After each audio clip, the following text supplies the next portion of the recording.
Hello to everybody in the room and everybody watching by the web. My name is David Sandalow. I'm the Inaugural Fellow at the Center on Global Energy Policy at Columbia.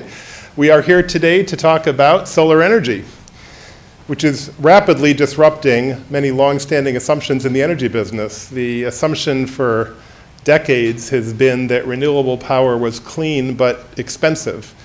And as we'll hear today, that is changing quickly, with price drops for solar panels in the range of 80 to 85% in the past 5 or 6 years, with remarkable increases in deployment in this country, in Europe, and increasingly in Africa and other places unserved by the grid.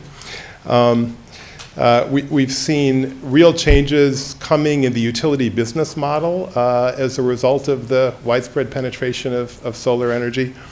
And we have two remarkable experts here to talk about the topic today. The first is Frank O'Sullivan, who is at MIT, where he is the director of research and analysis at the MIT Energy Initiative and a senior lecturer at MIT Sloan School of Management. Frank has got expertise in the energy area that is extremely wide-ranging. He is the lead author of the study that he's going to talk about today, which is MIT's Future of Solar Energy report, but he's written widely on natural gas and many other energy topics. He's has a PhD in electrical engineering from MIT. And after Frank comments, we're going to hear from Varun Sivaram, who's the Dillon Fellow at the Council of Foreign Relations. Now he's also serves as a strategic advisor to New York Governor Andrew Cuomo on reforming the energy vision here. And prior to this role, served for Mayor Villaraigosa in Los Angeles. He has a PhD in condensed matter physics from Oxford University, where he was a Rhodes Scholar, and has written widely in this area as well. Here at the Center on Global Energy Policy, we do a lot of these events. Under the leadership of our director, Jason Bordoff, we have a steady diet for you. So if you like what you hear today, come back Friday, where we will, the IEA will present its 2015 Medium-Term Renewable Energy Market Report right here in this room at 9:30 on Friday morning. Next Monday, Jim Rogers, the former CEO of Duke Energy and author of a new book on energy poverty, is going to give a talk on his new book, which I highly commend. This book is called Lighting the World. That's over at the Faculty House. And then November 5th to 6th, the Columbia Student Energy Association is going to have a 2-day symposium. Some of you are involved in organizing that, it's going to be a great symposium. Follow us on Twitter at Columbia U Energy, and everybody watching on the web, you can ask questions. Our hashtag is CGEP events, Center on Global Energy Policy events. So with that, let me turn over the microphone to Frank. Thank you for joining us.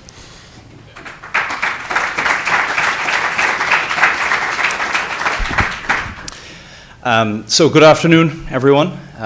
It's an absolute pleasure to be down in New York. Us provincial folk in Boston like to come down every now and again. It's good for us, culture and so on. And of course, good afternoon to everyone on the web.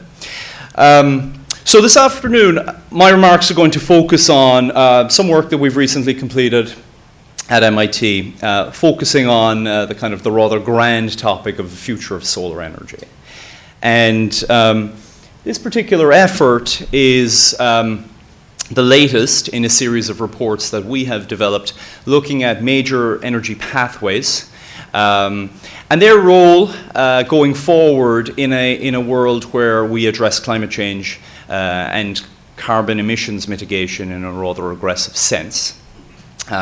We've done a number of these. We've done on nuclear energy, on natural gas, and solar energy is our latest.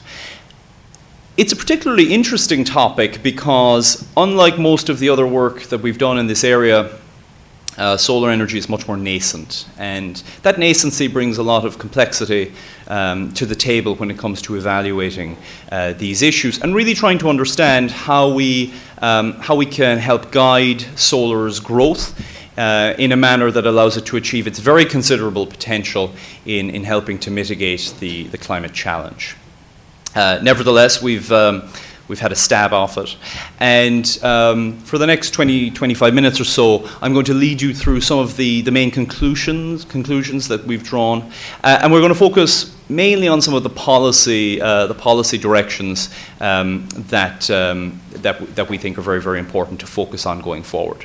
There are other aspects in terms of technology and the economics of the resource, which I'm happy to discuss. But at least for now, we'll try and focus on the policy messages.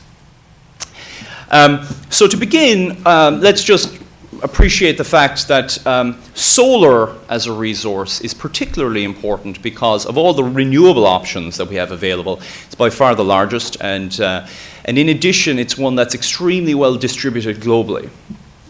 Here is a map of the average global irradiance, and you'll see that more or less where people are, there's a reasonable solar resource. Relatively, slightly ironically, I suppose, where the initial strong growth in solar took place in places like Germany. They do not have a very strong solar resource, but they have a strong will as a people, apparently. But going forward, at least, we're expecting much of the growth to take place in regions where the solar resource is pretty good, and that's very excellent news. It is particularly important with respect to the carbon challenge when you think about where the major growth in demand is going to come from. So regions like China, of course, India, certainly, and likely then Africa are regions where we will see new demand for electricity. We have a very flat electricity demand in this country. Certainly transitioning to solar is interesting, but in terms of winning the carbon battle, the Western and the developed world switching to solar will not do it. We need to ensure that growth in demand is met by solar energy. Now, just by way of an introduction to the space, for those of you not familiar with this, there are really two major pathways, practical pathways at this stage to exploit the solar resource. So solar photovoltaics are the paradigm that I'm sure most people are familiar with. It's the panel on the roof. It's the panel in the field, as in this example here. And it's a very, very mature technology, relatively speaking, certainly technically speaking. And it represents the lion's share of global installed solar capacity. Certainly more than 95% of all the capacity installed today is in the form of PV. As a technology, it's almost unique in the energy sense in that its technical efficiency does not scale with scale. It's not impacted by scale. This is unusual. And this means that as an option for generating electricity, it provides a great deal of flexibility. You can have a system on your roof which is just as efficient on a specific basis, assuming you have the same resource, as a large-scale utility type facility.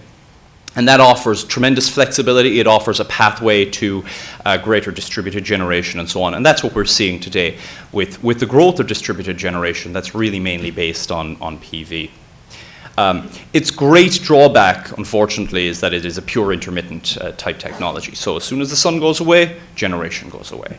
And we'll speak a little bit more about the need for storage to complement this technology over the longer term later.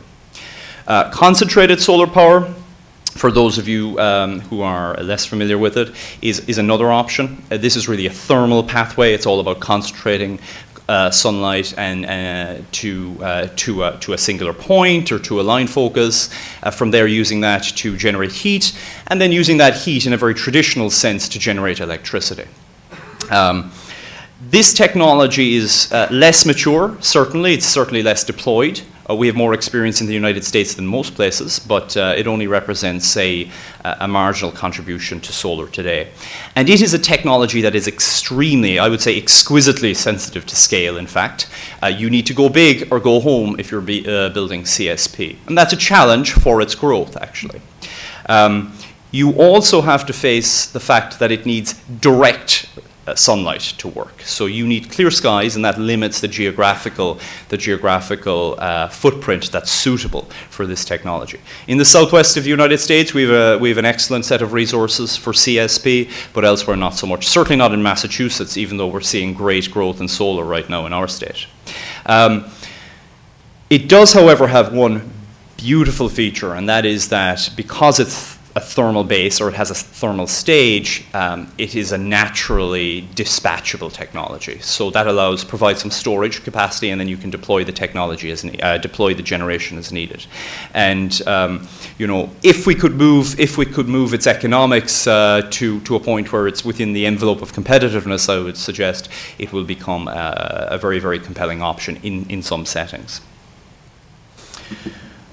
So just to reflect a little bit on where we've been and where we are today in terms of solar growth, this is just a picture of how installations have grown globally since 2008. And effectively, we're seeing just tremendous growth. This year, we'll approach about 250 gigawatts of installed photovoltaic capacity globally, you know, a 12x expansion on 2008 levels, which is really phenomenal. But what we are seeing is a shift geographically from installations in Europe, Germany in particular, but more broadly in Europe, to a focus now on deployment here in the United States. We're a strong vector for growth. China, of course, and Japan. In fact, about half of this year's installed capacity will be on those three markets alone. And in all likelihood, I think that narrative is going to continue on. Those are the markets that are going to drive installation for the medium term at least.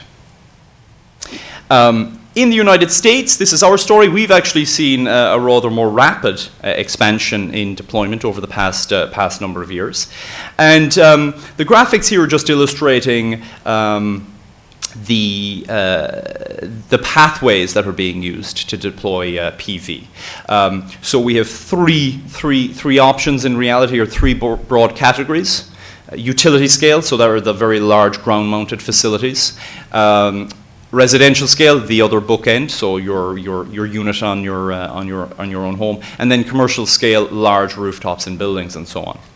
And as we'll speak about, these technologies, these options have somewhat contrasting economics, and they're quite a complex set of policy issues that pertain to these pathways and the pathways that we might ultimately want to follow in deploying solar. In terms of where the solar has been deployed, California is, of course, in the vanguard, as they are in everything, I'm sure. California is in the vanguard for two reasons. First reason is they have superb solar resource, so that's a very natural fact. Second reason is they have a superb regulatory perspective if you're in the solar business, and that is drawing a lot of solar onto the system in California, which has been very, very helpful. But increasingly now we're seeing other states putting in place mechanisms that are helping to support the deployment of solar. So we have significant deployment in places like Arizona, again a state with an excellent solar resource, but also in places like Massachusetts, even here in New York, where the resource is perhaps somewhat less optimal. Now, this has been a very exciting story, right? So we're seeing these incredible growth rates, and I think it's good to see that. You know, solar is now at the big boys table. In fact, last year, more than a third of all the new generation capacity installed in the United States was solar. This year it'll be about half. And that really, you know, that's really indicative of where the industry is today. However, we're starting from a very small base, and there are real questions that we need to ask and deal with, frankly, in terms of maintaining this momentum. Because a lot of momentum needs to be maintained if we're going to grow this generation option to the scale needed for it to have a meaningful impact on the carbon issue.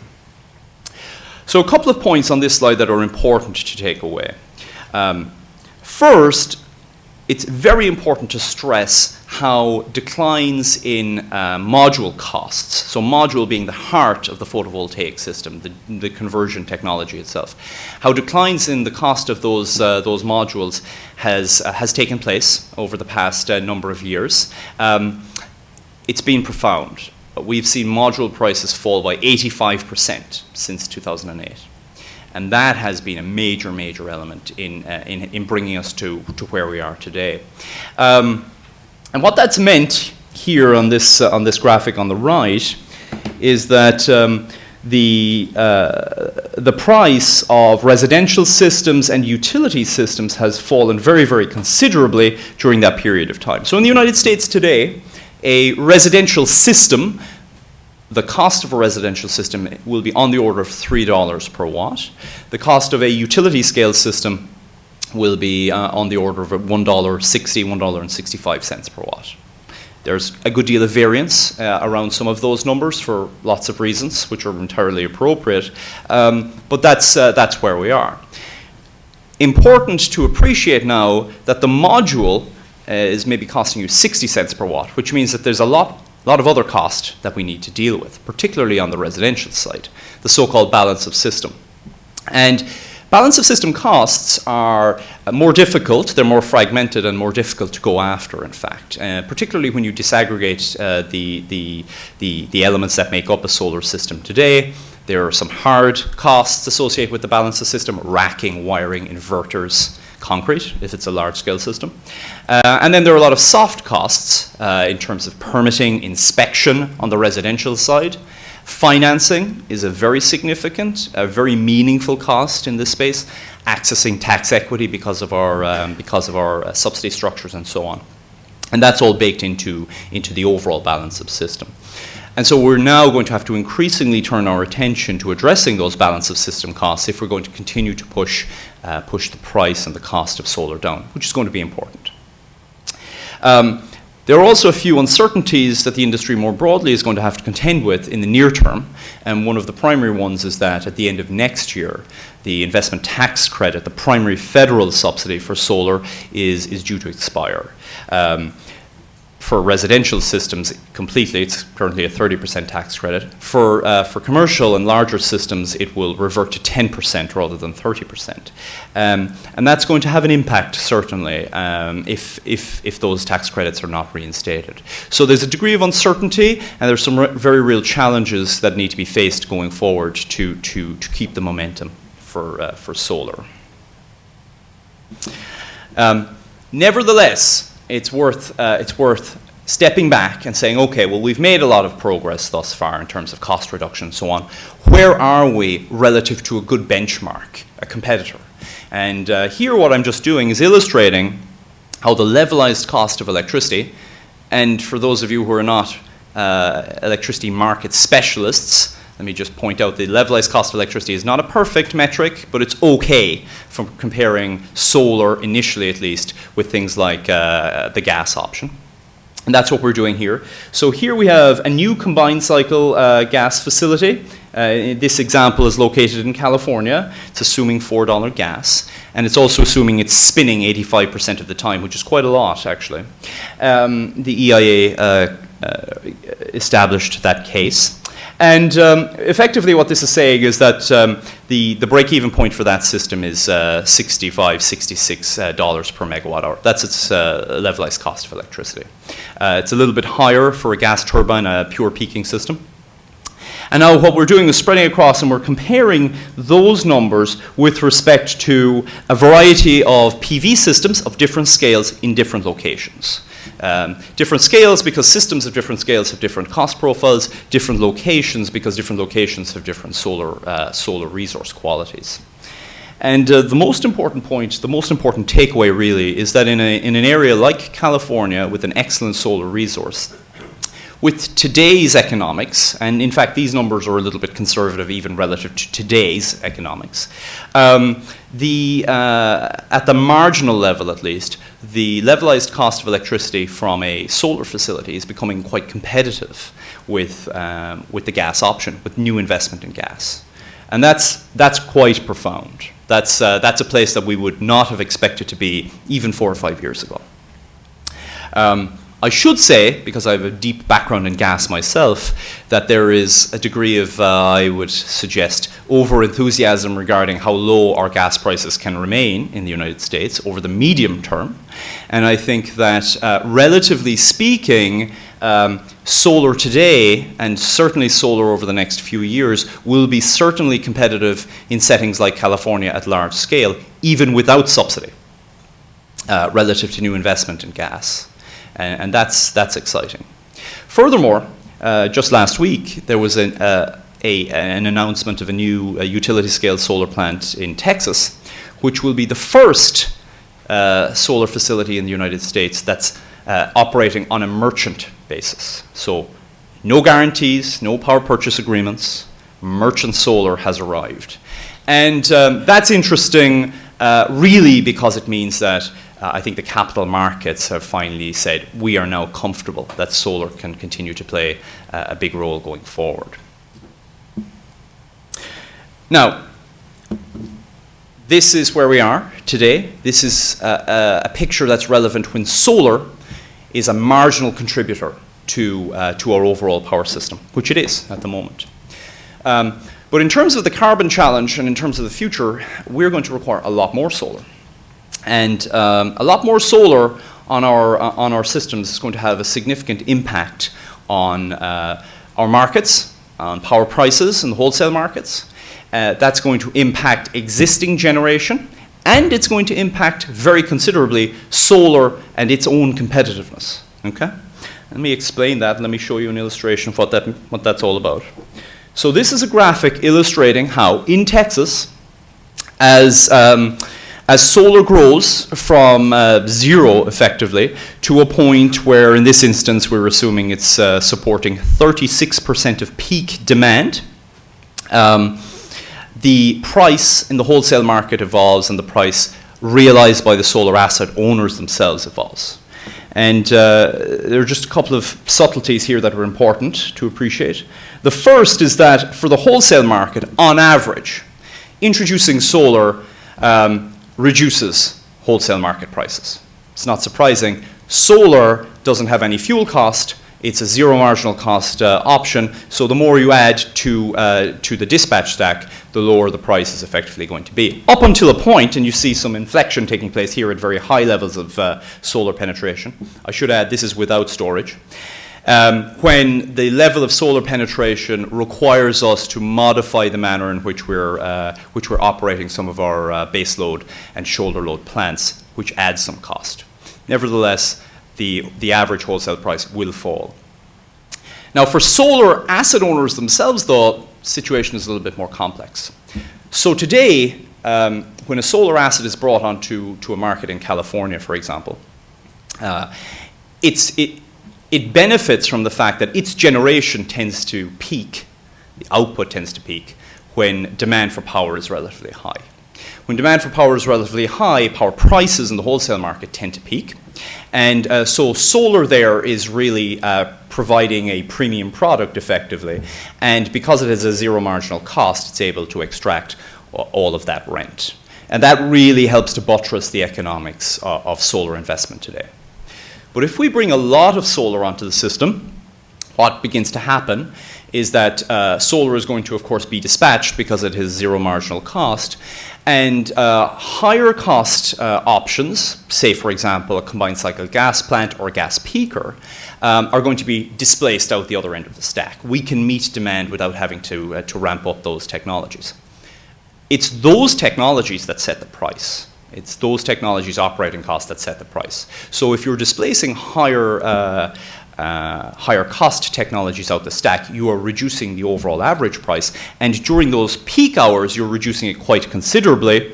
And that's why you see the return that the average solar owner receives falling much, much faster.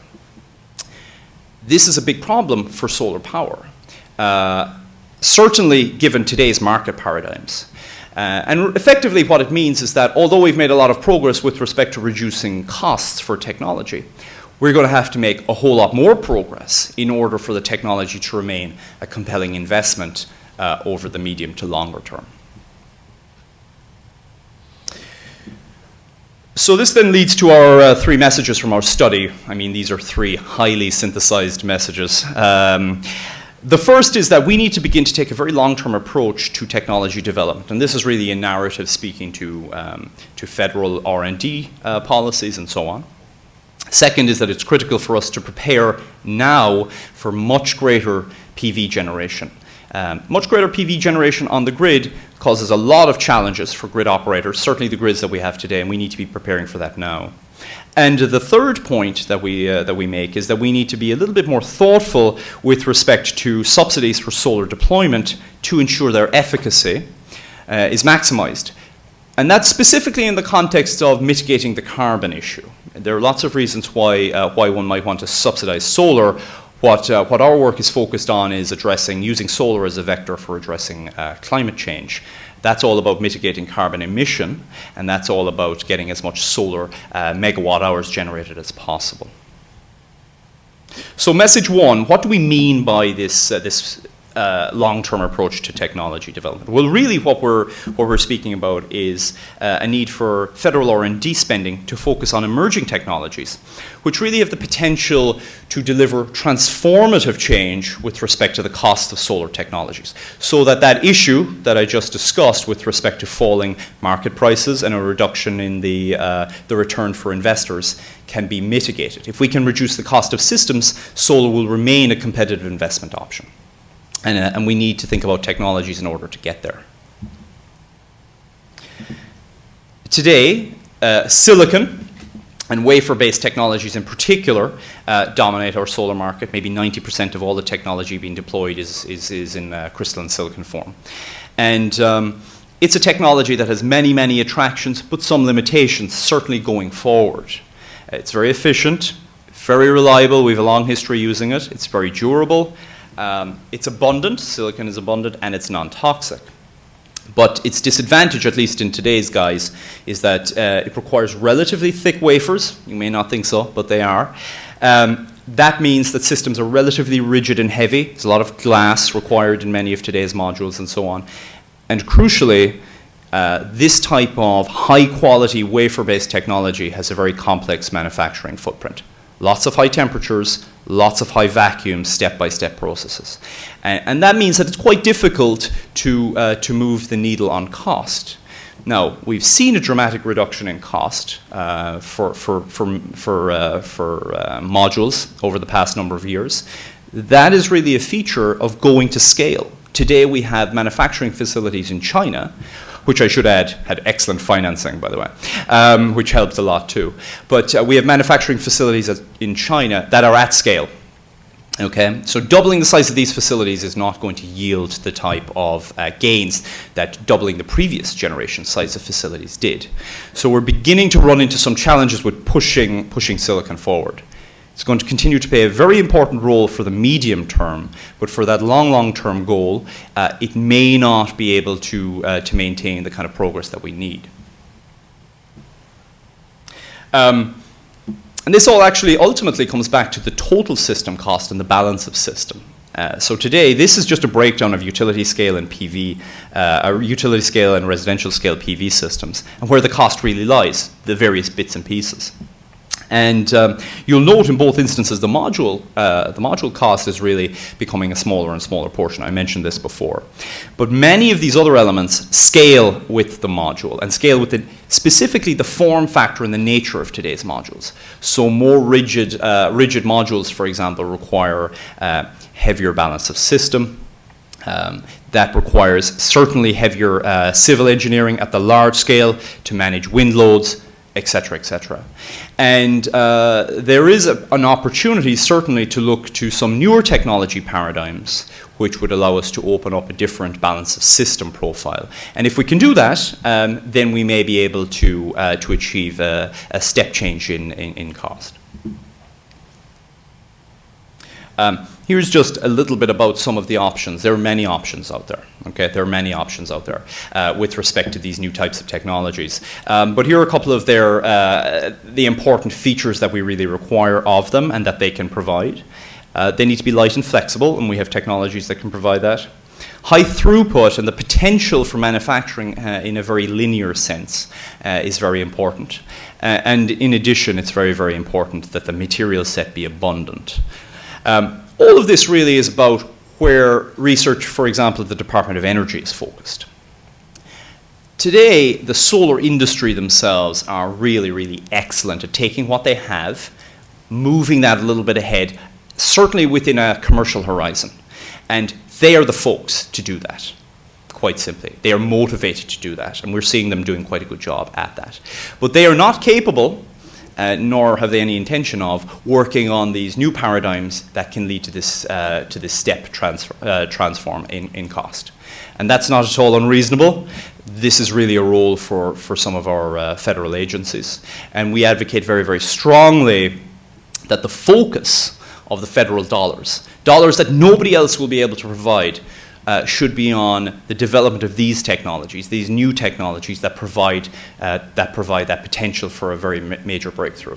It's quite a risky business. We have to spend some, but we have to spend some time and some money going after them, because, as I said, there's not an evolutionary path through industry to get there. So my second message, that of preparation for much greater solar penetration. Well, really, this is all about some of those issues with respect to the overall operation of the system and how markets and so on are going to be changed by solar PV going forward that I mentioned earlier. And in particular, what's very, very important here is that we appreciate the intimate relationship that exists between the success of solar over the long term and the availability and success of storage technologies. Solar and storage are often kind of bandied about. You know, we can do some solar, a little bit of storage here, a little bit of storage there. It's not really how it's going to work, or how it can work at very large scale. You need both of them, and they really have to be thought as one enabling package. So first, a little bit about the challenges. So here again is the ERCOT system, and what we're just demonstrating here is how over the course of a day in Texas, top-line demand varies for electricity. So that's this top line. I'm colorblind, by the way, so I have no idea what color that is, but it's a color, I know, up there. And we're now introducing a little bit of solar, okay? So that solar is the next color. And so we have a moderate level of solar penetration here, 12% of peak demand. And what you'll note is that 12% of peak demand is sitting right up there at the very crest of demand. So it's actually reducing the need for additional capacity or other capacity in the overall system. So again, for those with power markets experience and so on, there's a capacity value of adding that storage. It's providing us with a need for less additional or alternative generation. Now, what happens, though, if we continue to increase penetration to higher levels of PV? Well, a couple of things happen. First thing that happens is we, of course, generate more power from PV. Second thing that happens is that very little, if anything, happens to this particular point here. So capacity requirement for non-solar doesn't drop any further. And that's a challenge. What it means is that we're going to require assets, in a traditional sense, on the system that are hanging about doing nothing to earn their lunch. And we need to think carefully about that, because this then filters into things like market design. Storage is an option for managing some of this issue. The third thing that you need to also consider is that as more and more PV comes on the system, you'll note here that this ramp up in the requirement for non-solar generation becomes steeper and steeper. Steep ramp rates are a big, big issue. This is, by the way, a version of the California duck chart, for any of you familiar with it. And ramping of more traditional assets, certainly ramping of baseload technologies, is very expensive and adds a lot of cost. That's, by the way, why there was that inflection point in the wholesale market price at very high PV penetration that I spoke about earlier. To mitigate this challenge, to deal with ramping, to deal with capacity issues, we can bring storage to the table, and that provides quite a lot of utility, which will ultimately be required if we're going to do this in a reasonably economic fashion. The other thing that bringing storage to the table does is it helps to mitigate the economic challenge that solar faces from itself. So going back to, again, that very, very significant decline in the return that a solar asset sees as penetration grows. This graphic is illustrating exactly that. This surface here is that trajectory. So as solar PV penetration increases, the net income for a solar facility drops very, very considerably. If we can bring storage to the table to complement this technology, then what happens is that we don't deploy all of that solar generation right at the moment when it's generated. We send some of it off to batteries. That helps to support the market price, and that allows us then to spread that generation out later in the day when solar is not available and when market prices are higher, and that helps to improve the economics of the solar facility. So the average return of that solar facility begins to increase, and increases in a relatively secular manner, actually, as we increase the availability of storage on the system. Now, that storage can be all sorts of things. It can be falling water, of course, or it could be an advanced battery. And then that leads us to, and this is part of the issue of preparing for large-scale solar penetration, leads us to the rather tricky issue of net metering. So net metering is an important element in the solar story today, particularly at the residential and commercial at certain levels story. And it's becoming increasingly contentious, and it's becoming contentious because many will argue, and I think it's a fair argument, that there is a rent transfer that takes place between those without solar assets and those with solar assets when you have a plain vanilla net metering paradigm in place. So let me kind of articulate what a plain vanilla net metering world looks like. So if you take Massachusetts as an example where we do have this arrangement, so here's the normal setup with respect to utility consumers and how they pay and what they pay for their power. You pay a portion of your per kilowatt hour rate for the energy.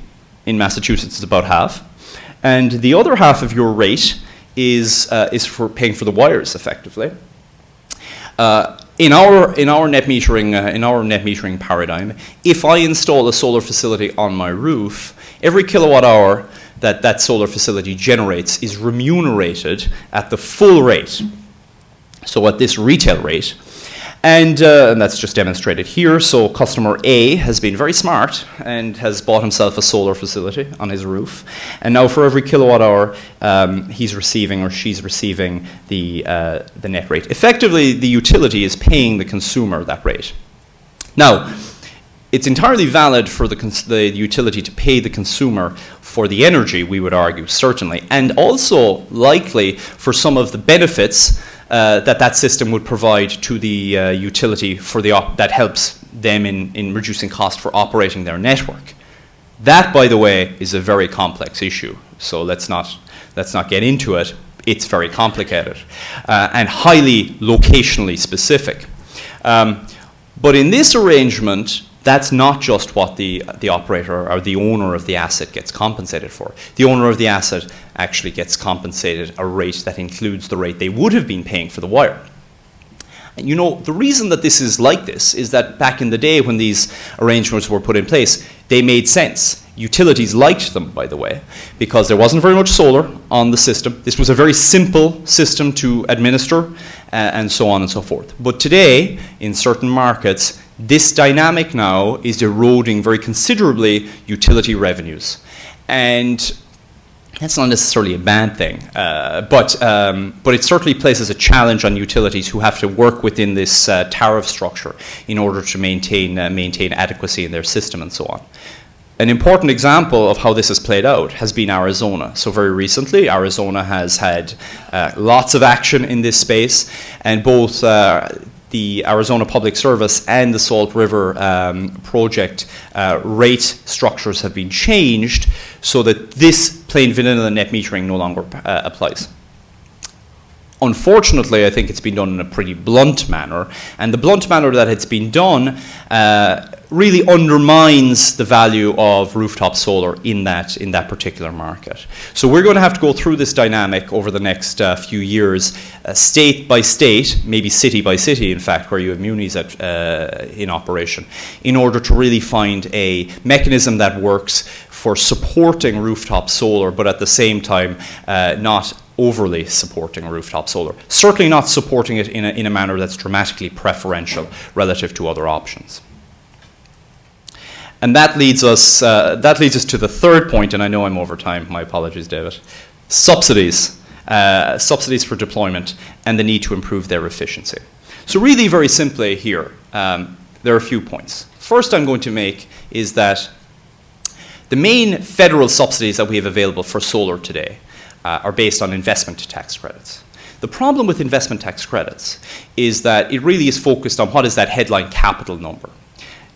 We have solar systems today that vary in price from maybe $1.50 to $4, depending on whether per watt, depending on whether or not it's a very efficient rooftop system, or very efficient utility scale system, or not so efficient a rooftop system. Those systems are really providing exactly the same product, from a carbon mitigation perspective at least. In fact, many of the utility scale facilities are actually optimized more efficiently. So we really need to think, do we want to deploy our taxpayer dollars in that manner? And we argue in our study that we should not. We should instead have a subsidy paradigm that supports, as significantly as needed, production.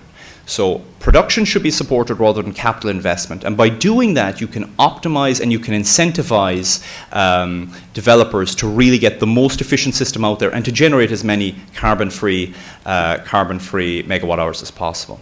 Final point is with respect to state-by-state RPSs and so on. There needs to be more thoughtfulness there too. So in Massachusetts, as an example, we have a state-level RPS. That state-level RPS has a specific solar carve-out, but unlike wind, that specific solar carve-out requires the solar to be installed in Massachusetts. Now, why is that a problem? Well, from a carbon perspective, for the same investment from Massachusetts ratepayers, if that system was sitting in Arizona and we were trading virtually, we would get twice as much carbon mitigation for the same cost. Now, there are other reasons, as I said, why you would want to support solar, but certainly if the carbon issue is what matters to you, and we certainly believe that it should be the primary issue, there's a great deal of inefficiency today, and we need to work harder at it in order to support solar and to ensure that solar can grow to the very significant potential it has. And with that, I'm going to stop. Thank you, David.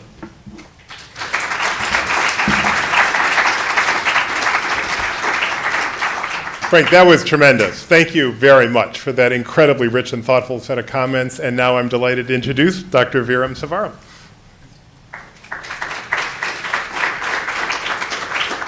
Good afternoon. I want to say thank you to the Columbia Center on Global Energy Policy.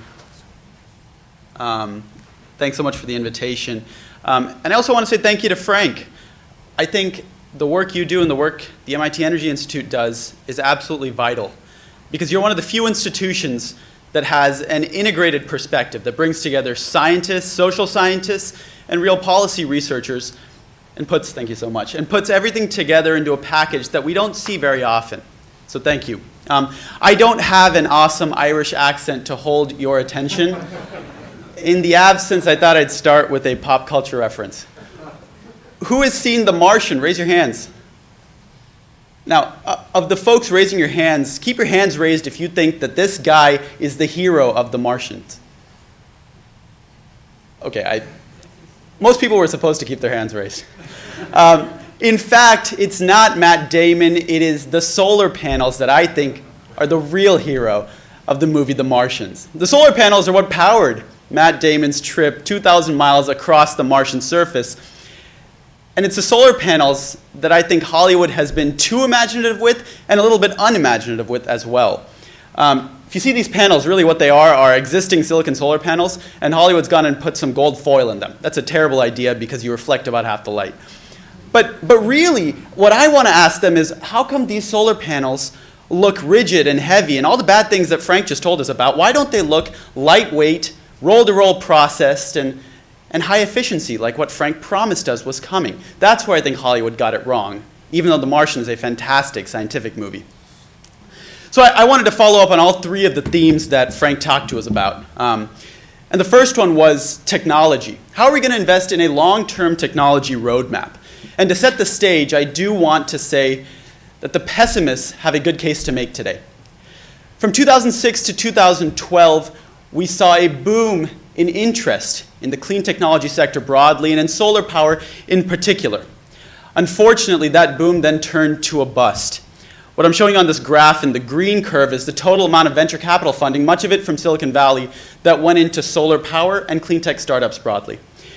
The blue curve, which tells you about startup companies that got their first round of investment, is even more stark. It tells you that after 2008, there was a sharp drop-off in investment. I worked in one of these solar companies, NanoSolar. We were a VC darling. We got the biggest round in 2008 of any company, and we went belly up in 2013. This slide tells you why. Clean tech companies, and in particular solar companies, happen to have a terrible risk-return profile for venture capital. In this graph, all the green dots are telling you about clean tech companies that have a high risk of failure, the x-axis, and a low return even if they do succeed, the y-axis. And that's in stark comparison to the red and the blue dots, which tell you about the medical and the software technology companies. Solar companies faced three obstacles that made them really bad venture capital investments. First, they were capital intensive. You've got to build a bunch of equipment to manufacture these solar panels. Second, they were illiquid. It took many more than 5 years, which is the expected VC return time horizon, for you to recognize a return on a solar investment. And third, you had what's called bounded returns. Look, these things don't take 3 guys and a dog to make Facebook. If you're going to make a solar company, you're not going to get the kind of eye-popping valuations you'll get from a social media app. As a result, venture capital has fled the clean tech sector, and solar in particular is one big reason for why that happened. That's not to say, though, that promising technologies don't exist, and Frank gave us a great preview. I was fortunate enough to work on one of these technologies. Perovskite solar is the name of what could be the biggest solar breakthrough since the 1954 Bell Labs invention of the silicon solar cell. And I worked on these under Professor Henry Snaith at Oxford University. These solar panels, and don't worry about the complicated name obscures the simplicity of the idea, which is these panels can be processed using solution processing. That means we can use an inkjet printer to make them on the kind of roll-to-roll processing, the linear processing that Frank brought up. They are high efficiency. They just reach 20% efficiency, which is close to the record silicon efficiency of 25%. They're cheap, and they are very versatile. However, if perovskite solar cells were to go head-to-head against silicon solar panels, they may well lose, because silicon is a behemoth in the field. And as a result, one thing that's very exciting is that companies such as Oxford Photovoltaics, which came out of my lab, are looking to partner or piggyback on silicon's success, coating a silicon solar panel with a perovskite solar coating right on top that boosts the efficiency but doesn't radically change the manufacturing process. And in the long run, once you've got perovskite solar at scale, you can start to colonize other markets. Imagine, if we can make perovskite out of any color we want, we could coat an entire cityscape. Skyscraper windows coated with photovoltaic coatings. The second point that Frank made that I wholeheartedly agree with is you've got to prepare for a world where you've got high solar penetration. And preparing for this world means avoiding what I call technological lock-in, a syndrome that I believe solar is falling victim to, where a first-generation solution, in this case silicon solar, crowds out the next generation solutions that we just talked about, perovskites, for example. And you can look at the schematic diagrams quickly. On the top right, imagine that brown curve is silicon solar. If you make any kind of solar panel and you make it at scale, the cost is going to decline according to what's called an experience or learning curve. And then a challenging technology like perovskites, that blue curve, which conceivably could have a lower cost at scale, gets blocked out of the market because in the beginning, when it doesn't have scale, it is a higher unit cost technology. In the long run, just as Frank said, I do believe that MIT has made a powerful point that in the long run, when solar is not cost competitive at high penetration, we're going to need technologies like Nate Lewis says, are potato chips, not silicon chip cheap. Very quickly, I believe that Other technologies have fallen victim to technological lock-in. Nuclear is a classic example. The Navy put nuclear light water reactors on their submarines, and today almost all the reactors around the world are light water reactors. Same thing's happening with solar. Slightly different mechanism, but a first mover technology, silicon, is blocking out a second generation. And I actually worry that Tesla's scale-up of lithium ion could block out future battery technologies. So what do we do about it? I argue with a collaborator, GTM Research's head, Shail Khan, that we should set a long-term 2050 solar target of 25 cents a watt. And the reason we picked this figure is that the Department of Energy has set its own target of $1 a watt by 2020. And I say, look, if we combine Frank's result in Texas with other results in the literature for Germany and California, we find that when you get from 1% today of solar energy to 30 or 50% in the future, you're going to need to cut your costs by a factor of 3 or 4. And to do that, we take the Department of Energy cost of $1 a watt and we set a new target of 25 cents a watt. What does that mean? It means today's technology isn't going to get us there. This is the dramatically important learning curve of silicon solar technology. Silicon has been our workhorse for the last several decades. But continuing that curve is not going to get us to the pennies per watt, to the potato chip cheap that we need. Instead, it's going to be new technologies. Finally, I want to quickly comment on what Frank talked to us about on the policy side.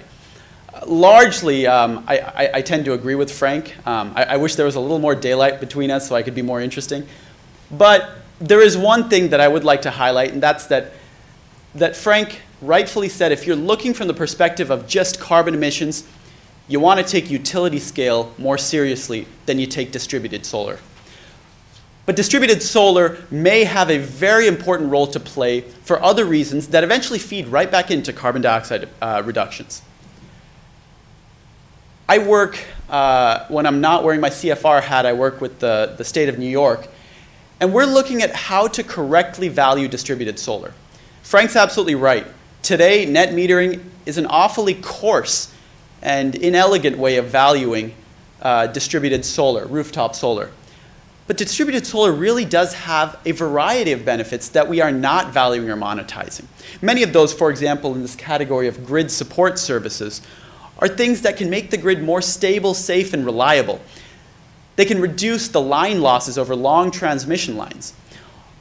A truly sophisticated grid and market system, the sort which New York is trying to construct right now, will correctly value these benefits and potentially take distributed solar's economics and make them comparable or even superior to utility scale solar's economics. Moreover, around the world, especially in developing countries, you're not going to achieve the goals you want to achieve with just utility scale solar. India is a dramatic example of this. Under its new Prime Minister Modi, India's made this commitment to deploy 100 gigawatts of solar by 2022. I mean, that's ridiculous if you look at where they're coming from. And only 60% of that is going to come from utility scale solar. The rest is going to come from distributed and off-grid solutions. Now, why, you may ask, if utility scale solar is so cost effective and it's the best at reducing carbon emissions, why on earth would you even need these other types of solar? Well, it turns out that if you don't deploy all 3 types of solar, you don't get to realize what Prime Minister Modi calls an ultimate energy solution. Solar that not only reduces emissions, but also helps India in its quest for clean, sustainable, and high-growth economic development. These little moon thingies, a red moon tells you that this particular type of solar is very good at accomplishing one of the columns or the benefits that solar can bring. Utility scale is good at bulk metrics. It reduces reliance on imported energy. It reduces greenhouse gas emissions. But it's not very good at increasing reliability of the grid. That's because a horribly unreliable grid in India that transmits only about 75% of the generated power to consumers is not going to transmit utility scale solar power any more reliably. It takes a distributed solution at the customer's point of use that's really going to improve the reliability for these customers. Similarly, distributed solar within cities that displaces very polluting diesel generators is going to reduce horrible air pollution, the kind of which in Delhi is possibly worse than in Beijing. And finally, off-grid solar could really increase access to energy for the 400 million Indians who are either not served or underserved by the dilapidated Indian electricity grid. We're going to need all three kinds of solar for developing countries. Utility scale alone is not going to bring the domestic co-benefits that are necessary to sustain a real political consensus and drive toward solar being a solution. I want to quickly plug our blog. Michael Levy at the Council on Foreign Relations and I write about all of this stuff on energy, security, and climate at the Council on Foreign Relations. I want to thank Columbia and Frank again for having me here. Thanks. Well, thank you very much for two terrific presentations. For those of you listening on podcast, I'm David Sandalow at the Center on Global Energy Policy at Columbia University. I'm here with Dr. Frank O'Sullivan of MIT and Dr. Varun Sivaram of the Council on Foreign Relations. And I'm going to ask some questions quickly and then throw it open to the crowd because we have a lot of expertise in the audience here. I want to start with a couple of technology questions, take advantage of having a PhD in physics and a PhD in electrical engineering to my left right here, and start by asking Frank if you have any thoughts on Varun's comments on perovskites. Any comments or thoughts? Yeah, so perovskites certainly today I think represent one of the most exciting new technologies. They have, as Varun eloquently mentioned, demonstrated a remarkable capacity from an efficiency perspective, really rapid growth. Over a few years, they have grown to efficiency levels that it took silicon solar decades to grow to. As I mentioned, they really represent one of the classes of new technology that we really believe we need to really double down on now in terms of longer term research in order to move them from a place today where they're very interesting in the lab at cell level, but over short time periods, to the point where we can reliably manufacture them, finance them, and deploy them for the kind of the decades time frames that they need to be able to operate. So perovskites are certainly one of the most interesting options that we've seen coming up. Great. And for both of you, are there technology breakthroughs outside of the panel area, for example, with inverters or other balance of system costs that we can look forward to that you think could have a big impact on system costs? Yeah, I think so. We are increasingly starting to see some innovations in inverter technology. For example, microinverters. By the way, an inverter is something that converts the direct current electricity from a solar panel into alternating current that you can put onto the grid or use for your appliances. And we're optimizing inverter technology both so that the solar panel output is optimized, but also so that you can support the grid in every way possible. A solar inverter can actually help the grid maintain reliable operation when it has certain voltage fluctuations. It can provide reactive power. These are a lot of technical terms that distribution system engineers love, but so far the promise of solar supporting the grid has not yet been fully realized, and I think inverters are a great way to do that. And does that need to happen through government funding principally, Bruno, or do you think is private sector going to make advances in that area? I tend to agree with Frank on this.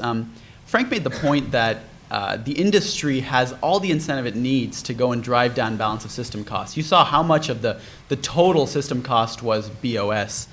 And so we're seeing many innovative companies drive down the costs. The danger, David, that I see of the Department of Energy, for example, funding research that supports a narrow ecosystem of the current type of system is this lock-in.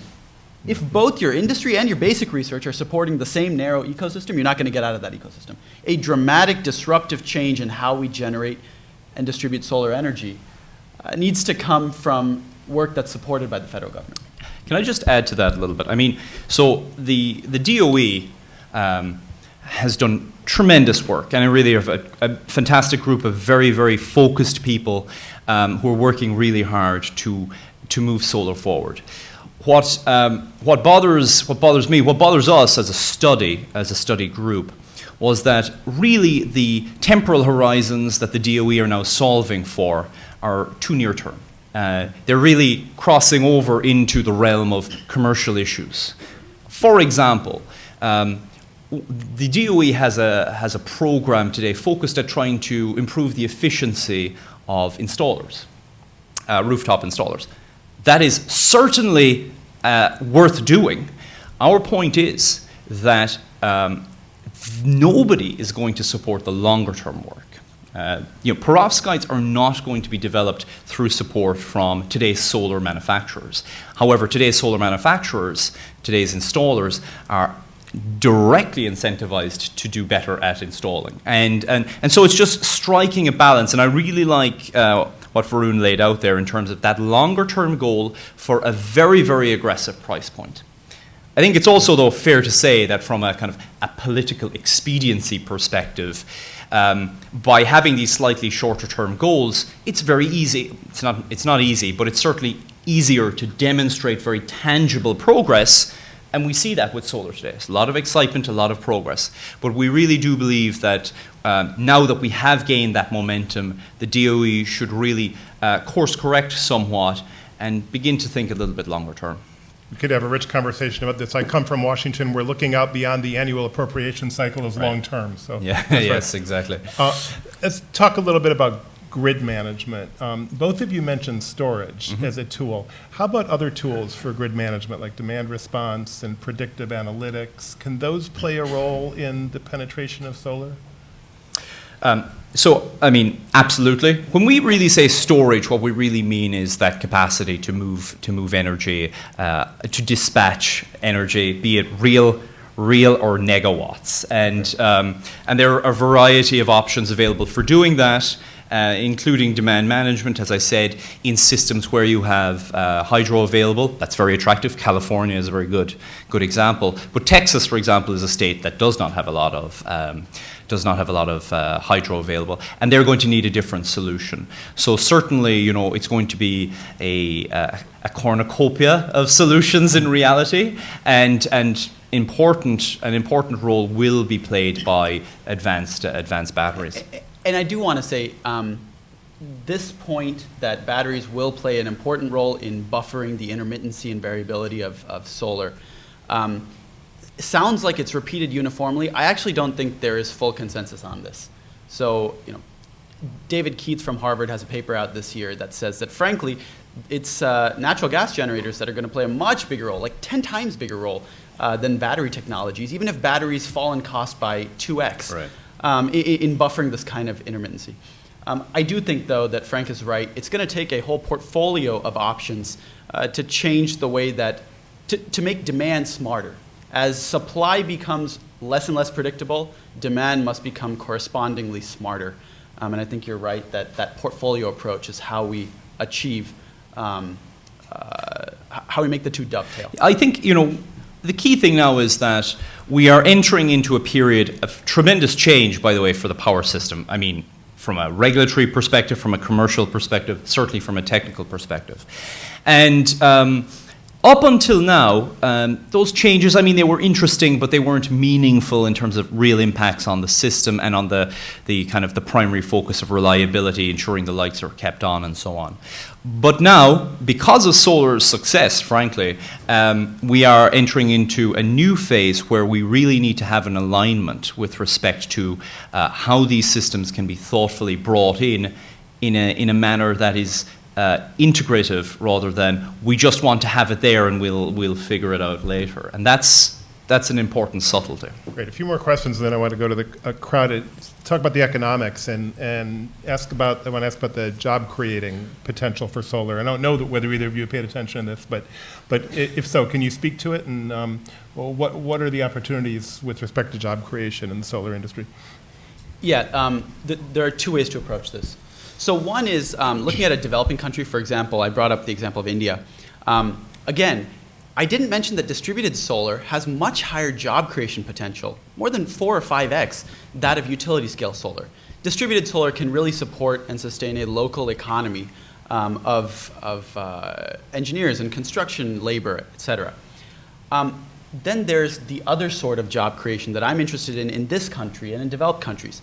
And that sort of job creation is high-value, technical design jobs and manufacturing jobs, where in this country we really have an opportunity, if we invest in these long-term technologies, to build companies that put a lot of money and investment into research and development, create high-value jobs, and also do some amount of manufacturing in the United States. We've already seen a couple companies recently start to do this. Solar City has a factory up in upstate New York, and 1366 Technologies, a little startup, one of the few that made it through, also has worked with the state of New York to unveil its own factory. Both of these are promising examples of how high-value jobs can be created in the United States, where, frankly, we are better placed to deliver innovation than China, where the solar industry is completely concentrated today. Okay, last question about the politics. This issue has an almost unique quality to it. It brings together environmental advocates from the left and the Tea Party. There's so-called Green Tea Party, which has been advocating for solar power in Georgia and other places around the country. Either of you have any comments about the impact of this coalition in state governments around the United States? Well, I found it very interesting. So the rooftop leasing model, for example, requires certain rules and legislation in place to allow companies like Solar City, Vivint Solar, and so on to operate. And all of our states do not actually allow that to happen. One interesting example was Florida. Florida did not allow that to happen. But recently, in a great show of bipartisanship, on the left, I think perhaps by the more, the environmental narrative was winning out. On the right, there was certainly a libertarian narrative at play. Florida voted to alter the rules fundamentally to allow this happen now. And so, I mean, I think this is a beautiful story, really, because, I think there's always this tension, green energy versus any other type of energy and so on. And that, of course, plays out in Washington all the time. At the end of the day, I think that everybody will be big fans of green energy once green energy is the cheapest form of energy. And we're beginning to see that in certain places, and I think that's very positive. I think we can build momentum quite quickly if we get to that place. Yeah, and quickly, Frank brought up this ITC investment tax credit that's going to abruptly expire at the end of 2016. A great proposal that really should have bipartisan support came out of Stanford, and it's, why don't you just turn it into a glide path, a slowly declining investment tax credit that's revenue neutral? It would be, it would mean a lot to the solar industry, which does create jobs in this country, and it would not require extra revenues. That's a no-brainer, frankly. All right, let me invite to the microphone anybody who'd like to come. Peter. On camera, identify. I'm Peter Kellerman, Columbia University, geology.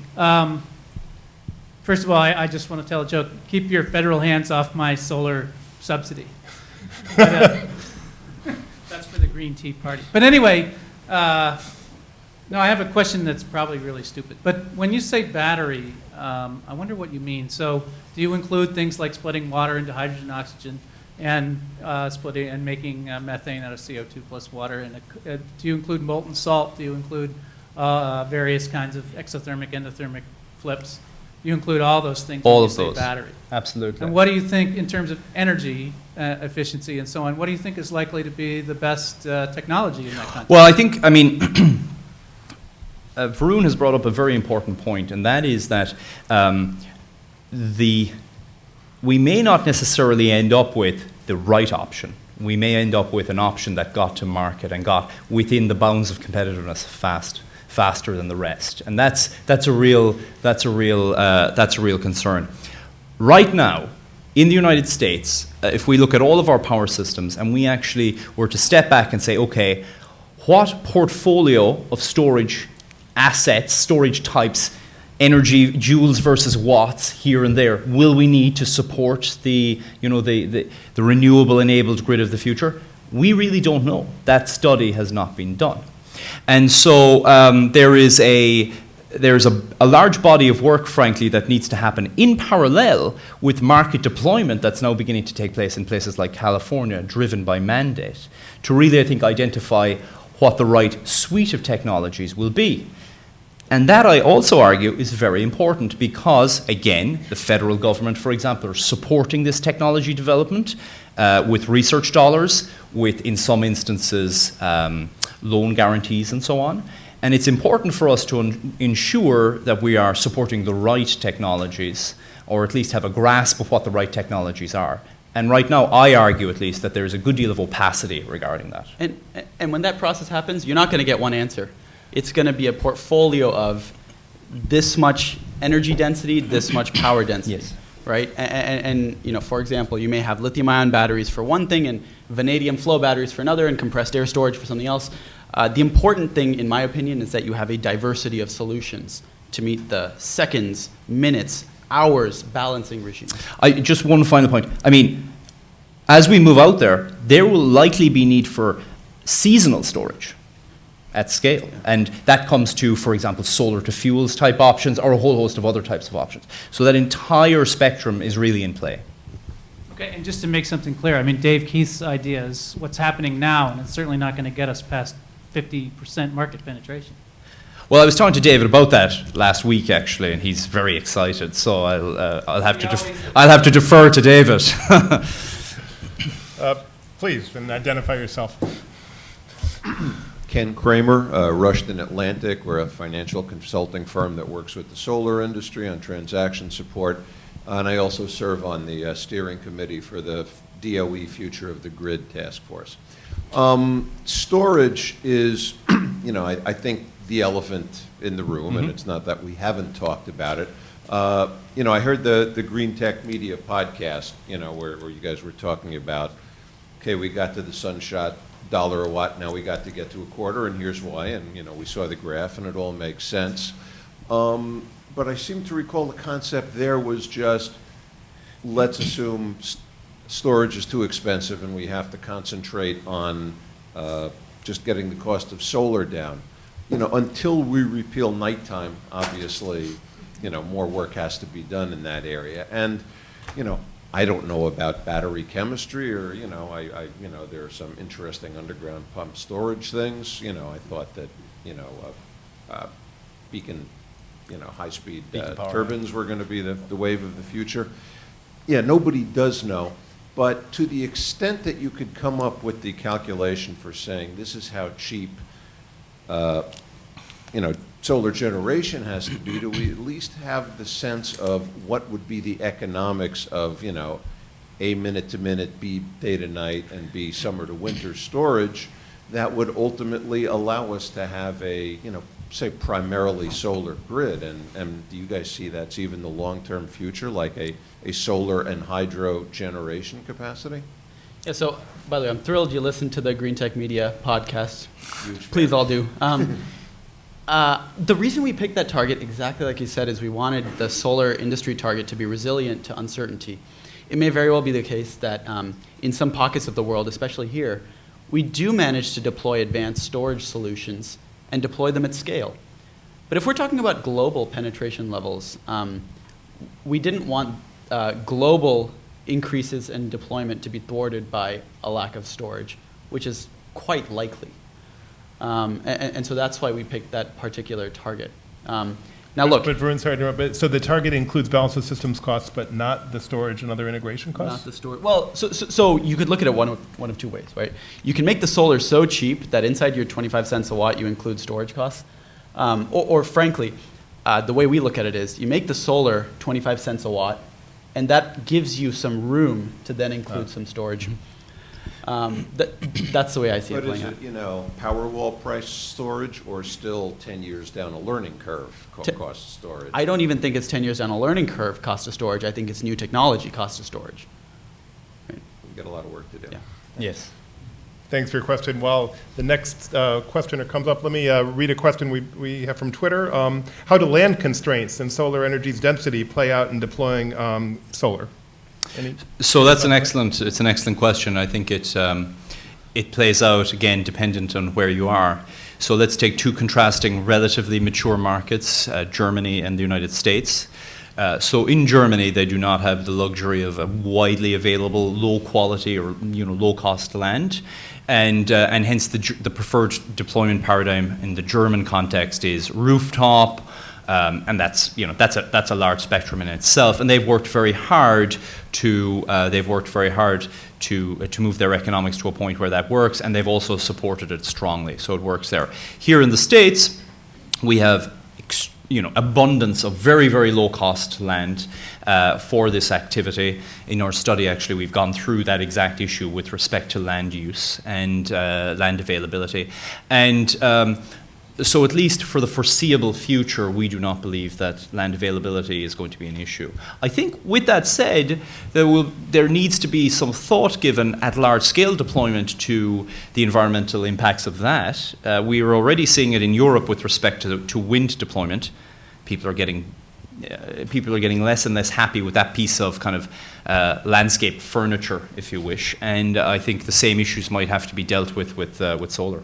Yeah, I mean, to give the developing country context, as we study India, land acquisition is a big problem facing utility scale solar because a bunch of farmers own little parcels, and you've got to go and make deals with many-sided deals to consolidate the land. Yeah. So even if technically it's only going to take 0.5% of India's total land mass to power the country with solar, it's still a logistically complicated problem to go and consolidate all of that land. We'll take all the red tape, though. Yeah. Yes, sir. Thank you for sharing your views today. I was wondering if you could comment a little bit about how you see power companies developing over the next few years. Because in point of fact, if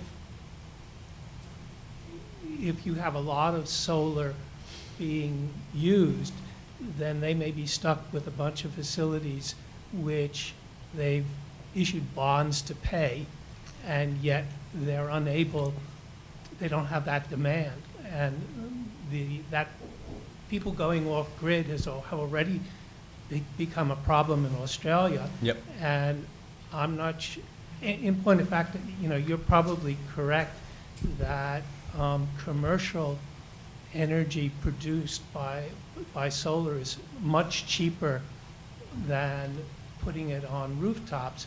So some kind of an amalgamation, and there are some power companies such as Florida Light and Power who are leaders in this area, but overall, isn't this an area where policy has to direct some of these power companies to become more solar friendly? Well, so just a few points. So I think if we look at the entire spectrum for the power system, let me begin on the downstream, the distributed side. So there is some tension, as I said today, net metering, these kind of issues, the erosion of revenues based on today's tariff structures. That is ultimately going to have to change, and I think the future for the distribution utility is really something along the cable model, where it becomes an enabler of all sorts of interesting distributed activity and so on. And you're probably crafting that for New York at the moment, actually, Varun. But that's important, right? That's very important. I should mention David's writing a book on this. Yes. But my answer to you is, I don't know. There are two ways this could go. Recently, a bunch of things have happened in the solar industry that tell me that companies will have to specialize rather than broaden their portfolios. So NRG, for example, a big integrated power company, has decided to spin off its green assets. E.ON in Germany decided to separate its conventional. GE created a new specialized entity. And so that tells you that specialization is important. But on the flip side, I also see utilities now thinking about, well, we really should get into the solar game. We should broaden and diversify our portfolio because they do have some natural advantages. They have a lower cost of capital than many existing players. So it's not clear to me yet which way this is going to go. All I can say is they better adapt fast. Just so on your Australia point, I was actually in Perth a couple of weeks ago speaking with their utility who are experiencing this exact problem but at much higher scale. That's a market, it's a relatively small system and very badly overcapacitated. in that market, they're going to have to effectively write down assets and shut them down and reboot because solar's impact is going to be so profound. I think here in the States, as Varun said, solar is going to become a bigger, there are going to be IPPs and so on that are going to be more specialist. I think I would argue that a lot of the splitting that we're seeing is really the play on the yield co. But going forward, more traditional utilities are going to look to solar as an avenue for growth, effectively, and I think it's going to enter into their portfolio. For some of them, it might be a little bit painful. I think in reality, we will probably see a natural turnover at a pace that will allow solar to enter at scale without the necessity for wide scale or widespread write-downs in the traditional business. But we'll see. Thank you. By the way, speaking of books, I want to recommend a book by my friend and SIPA colleague, Travis Bradford, who wrote a book called Solar Revolution in 2006. And I recently had a chance to look at it, and it is remarkably prophetic. Travis projected what was going to happen with remarkable skills. So I recommend it. Jamie. How you guys doing?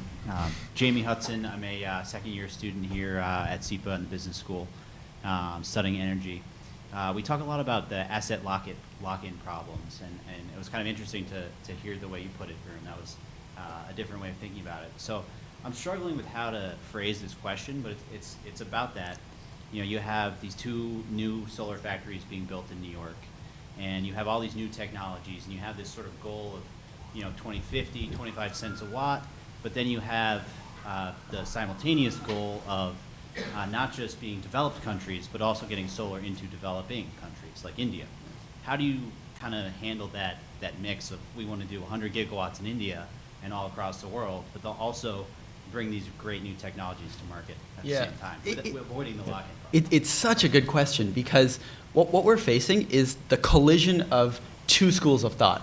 One school of thought came to us from the semiconductor world. It's a school of thought of high-tech companies like Intel that pour about 20% of their sales into research and development and innovate on a very fast time horizon, continually churning out new products. Now, the other school of thought that's colliding with this is the energy industry, which I think I got my numbers right. Today's entire electricity generation stock of capital is about $25 trillion that takes between 25 and 35 years to turn over. So we're trying to get a super slow capital stock to turn over with fast technology cycles. Clearly, there's an incongruity here. And yesterday, John Holdren, President Obama's top science advisor, said this really well at a White House briefing. He said, I think this was on the record, that there's tremendous inertia in today's global energy systems, and there's tremendous momentum in our carbon dioxide activities. So, nice science metaphor there. I didn't answer your question. I just told you why this is hard. We better figure it out.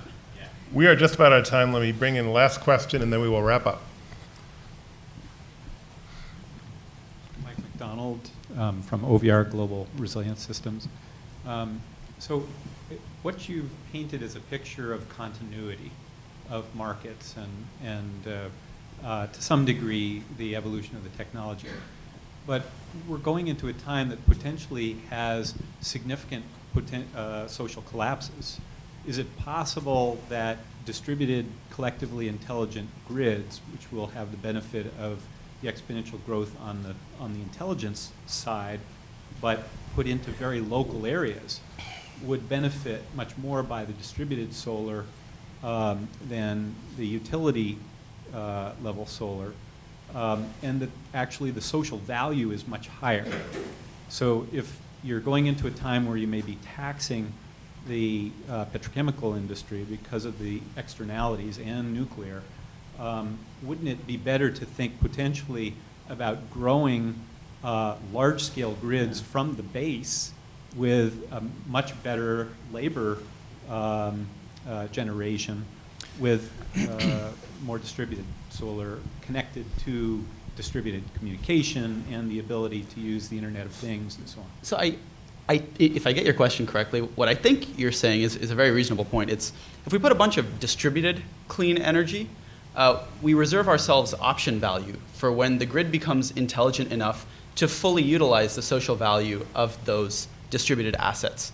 Whereas you put a big, a few large utility scale installations, and you don't have such option value when your grid becomes more intelligent because you still have very centralized assets. That's a great way of looking at it. However, that option value, the magnitude of that option value depends on how much faith you place in grids becoming more intelligent. Now, I'm biased.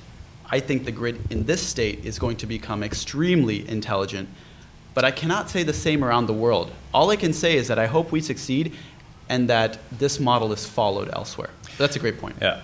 So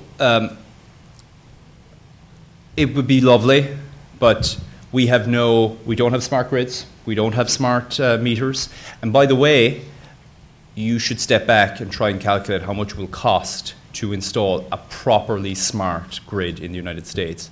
It is a phenomenally large number.